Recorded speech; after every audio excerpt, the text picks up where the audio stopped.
Nendlebe ngize nendaba. Allegedly izolo ngike ngathi mangithi lapha ku-X ngahlangana nepost ka-Ian Cameron ethi balimele kade beFilip laphayana la kufundiswa khona amaphoyisa ehamba noLisa kanye noNick bathe mabese behamba laphayana base bayathekwa igenge yasimesha amawindo ngizofaka nje ithombe la kulabo abangabonanga emoto amathathu okuwukuthi ke baye balimala ke lapho yena uCameron kanye nabo Lisa benoNick kodwa ke bakwazi ukuthi baba right bahamba babalekele egarage ebudebuduze. So kunalabantu ke siyayisithi masithi asifuni da and asifuni ANC because abanandaba nabantu bese beza bezodefend ida bathi ngcono. Mina bafethu ngeke ngahlala eduze naseMichet's Plain kunendaba bathi kuseWatergate ngihlala eflatini lapha. Angikhuluma into yakudala ngikhuluma into yamanje 3 years ago. Ngeke ngahlala lapha ngithenga lapha ePromenade.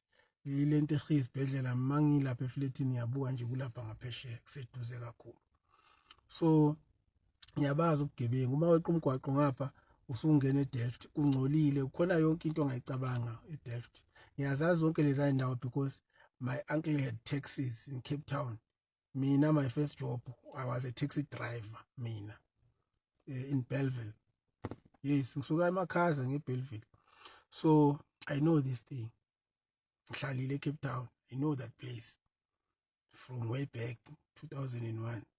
So I know ukuthi eCape Town kahle kahle mina according to mina ngibona ngathi Cape Town iWest iCape Town for mina njengoba nina nincoma ida nithi ngcono ida. I know places like Philippi, Nyanga, Delft, as I've said. Okay, Mitchell's Plain is better. I know Khayelitsha, Makhaza, I know Mfuleni, I know Mandaleni, I know in Lower, and I know Hanover Park or Cape Flats. I know Go Cooks, of which indawo ezingconywana ke lezo at least. Yabo, I know many places. But ubugebengu okusuke kukhulunywa ngabo amaphoyisa actor slow in those places. But makuko Goodwood kwendaweni eziphezulu ko Constantia ko lokhuzana ko maybe ko Tontini indawo ezikanjalo kuyashesha. So even this time ku Cameroon ngeke ngaswaba mangizwe ukuthi babanjiwe labafana. Bengithi they need to feel the pain that is felt by the people in those areas ukuthi people get robbed by attack kunama smash and grabs and amaphoyisa because iCape Town mafethu we need to agree police visibility is needed, not kakhulu ema-suburbs banama security, private security, but emakasi police visibility is needed in Cape Town because those places are very dangerous. It's just like in Gauteng, in places like Westbury, Eldos, all those places you need police visibility there for safety abantu, but we don't see that happening. And then people come and tell us about ANC and DA. Idaba fethu ayikho effective endaweni zabantu abamnyama. It's only effective in suburban areas.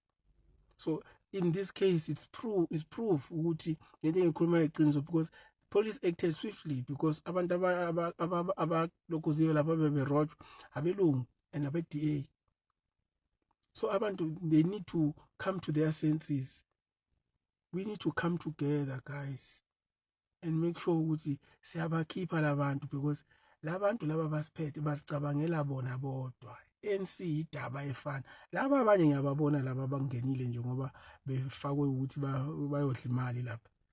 They are not part of the gang kahle kahle masesikhuluma iqiniso, but they find themselves in there because balambile. But abantu abaphethe la ANC ida bahlangene lapha yana ngokuthi kumele kucindezeleke abantu abanandaba nabantu abamnyama. The only people who they care about is themselves, the elites, as well as the whites of the DA. Because khona nabanye abelungu abakhalayo kumanje ngayo le GNU. So abantu ake babuyise ingqondo zabo bake bacabange. Cabangani man. Yeke kuba yilezi imphupheni ezinengicasula. Angifuni umuntu ANC ozokhomenta la. Ngoba ingqondo zena asisebenzi ingqondo zenu. Busy supporting nonsense.